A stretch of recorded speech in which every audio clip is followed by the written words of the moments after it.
Hello students, welcome to my YouTube channel. In this video we will clear the problem of double counting and how to avoid it. First of all, let us clear what is the problem of double counting. For this I am preparing a schedule. Suppose that first column is related to the forms, then value of output, next column value of intermediate consumption, and last column is related to value addition. So let us start the concept. Suppose that first producing unit is, that is farmer.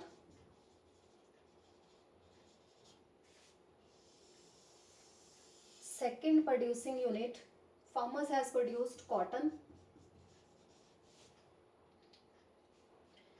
Second production unit that has prepared thread. Third producing unit has prepared cloth. Next producing unit has prepared shirts, and last producing unit shopkeeper.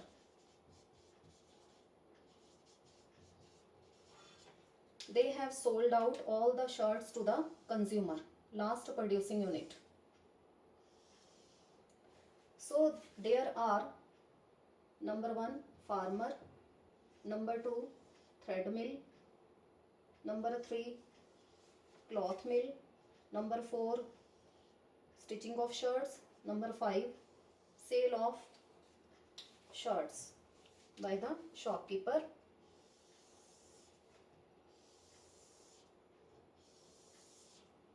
So let us see how each producing unit has contributed in their respective field. Suppose that farmers had produced cotton worth rupees 500 and his intermediate consumption we assume to be 0. Then the value addition will be value of output minus value of intermediate consumption 500. Actually this is sale, this is purchase. Sale minus purchase is equal to value addition. Now first farmer's total value of output will be the intermediate consumption of second thread mill. He will purchase goods worth rupees 500 and sold out goods worth rupees 1200. So the value addition by thread mill will be 700. Now next cloth mill will purchase thread worth rupees 1200 from the thread mill and he will produce cloths worth rupees 2000, and the value addition by cloth mill will be 800. Next the cloth mill, next shopkeeper, next production unit है, he will stitch the shirts and prepare raw material as a cloth from the cloth mill worth rupees 2000 and prepare shirts worth rupees 3000, and the value addition will be 1000. And lastly shirts will be purchased by shopkeeper. He will purchase shirt worth rupees 3000 and sold out to the final consumers worth rupees 4500. So the value addition will be 1500. Then we will prepare total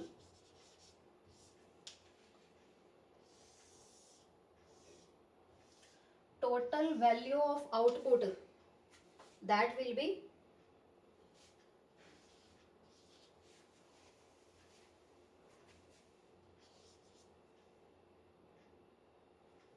11,200, and the total value of output we are saying 1500, 2500, 4500, and the value of intermediate consumption will be 6700. One logic is there. If we deduct value of output, value of intermediate consumption from value of output,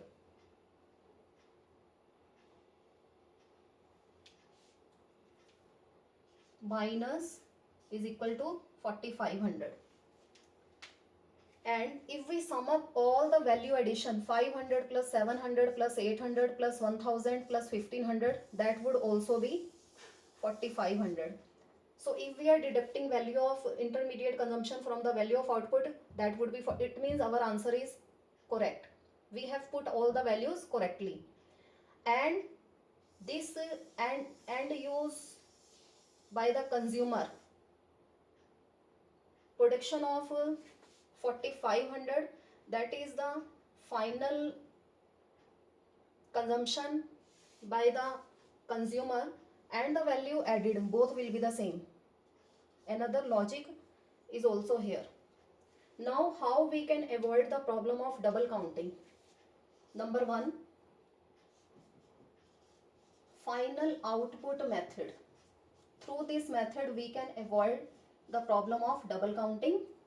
And second one is value added method.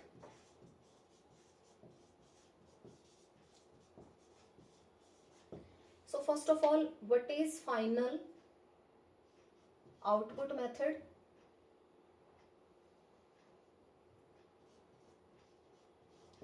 Final output method considers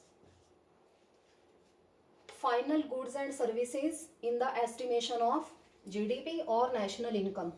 Final goods and services means, suppose that this is the production unit, firm, and goods are lying within the production unit. Final goods are those goods which are, this is production unit,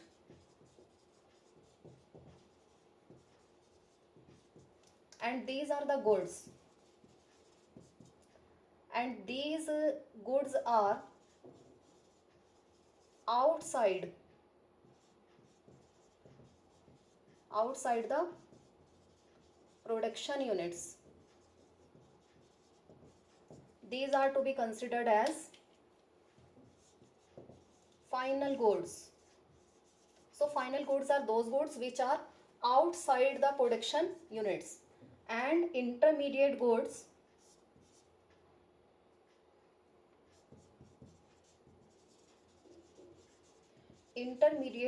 are those goods which are still lying within the production boundaries.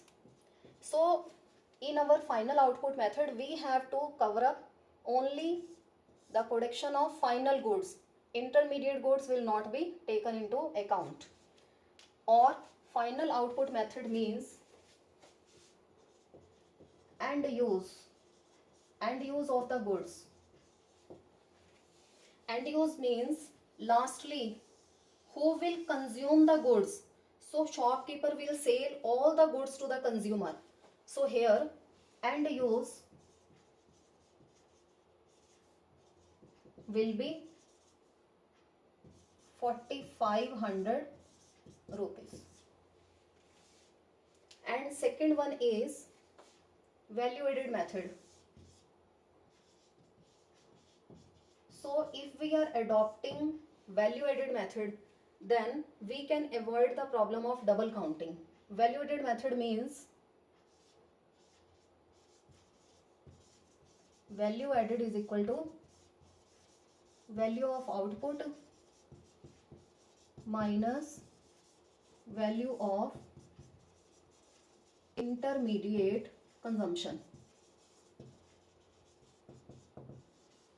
So value of output is 11,200 minus 6,700, so which is equivalent to 4,500.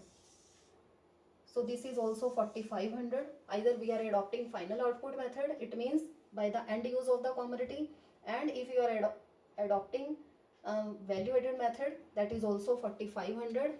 So in this way we can avoid the problem of double counting. To see such a type of more theoretical questions related to national income, do subscribe my channel.